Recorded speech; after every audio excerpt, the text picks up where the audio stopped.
forced David's mouth open and then put him in chains. Although David has been struggling but also to no avail, Mike then pulled out a 40-meter-long hose and shoved it directly into David's mouth. David screamed in pain, but Mike still refused to stop.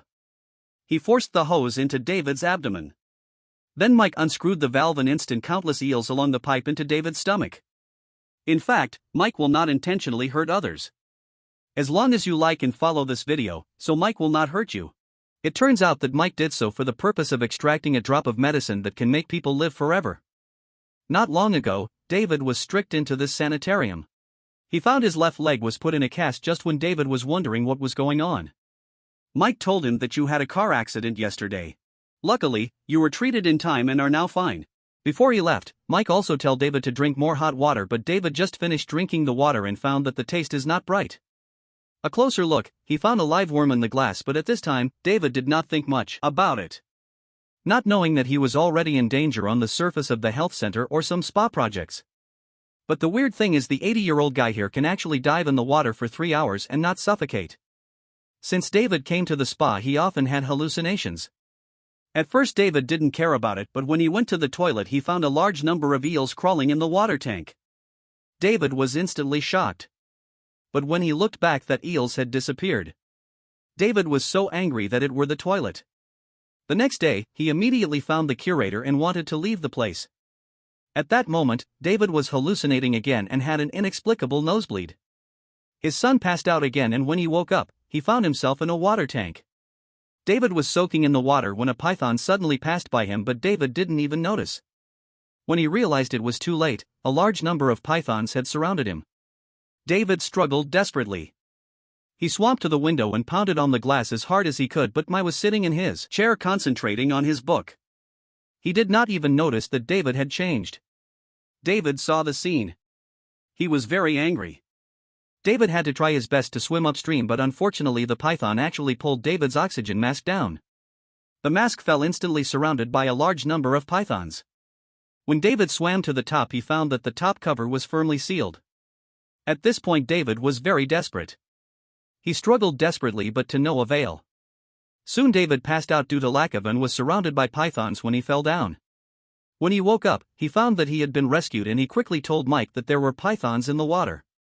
The two of them took a flashlight and looked for a long time. But there was nothing in the water. This makes David more suspicious of the sanatorium is indeed a problem. So the next day he secretly asked the old man in the sanatorium what this sanatorium was doing before. The old man told him that the previous owner was secretly doing experiments on immortality. The who were experimented on were very thin. So the sanitarium was closed down. In the days that followed, David noticed that something was wrong with his body. He just touched it with his hand and an incisor was pulled out. So we seek into the lab where the water tanks was strangely filled with 80-year raw boys. All very skinny, just as David was trying to sneak out.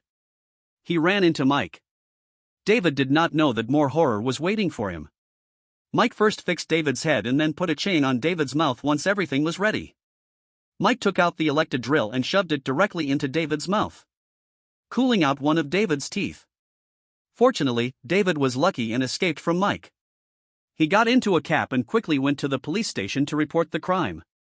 David told of some horrible behavior at this sanatorium, but he didn't know that the police officers here were in cahoot with Mike from the sanatorium.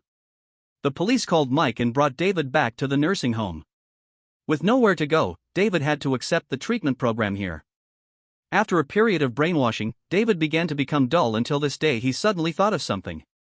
David removed the cast from his leg, but found that he was not sick at all.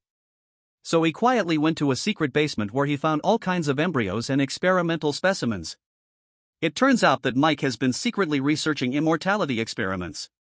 He used long-lived eels and human bodies soaked in one place, then by baking, extracting the essence of immortality inside. After learning the truth, David immediately came to the hall.